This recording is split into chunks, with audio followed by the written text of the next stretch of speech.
పొద్దున్నే పొద్దుల్లే నువ్వు నాకు ఎదురైతే అదృష్టం నాదనుకున్నా. సాయంత్రం వేళల్లో నా బతుకు నీడల్లో నా దీపం నీవనుకున్నా.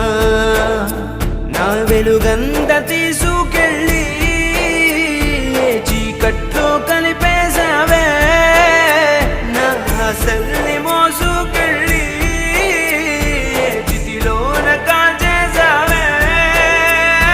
తల్లి తల్లి నా చెట్టి తల్లి నా ప్రాణాల పోయాయమ్మా. నీవే లేని లోకాన నేను శవమల్ల మిగిలి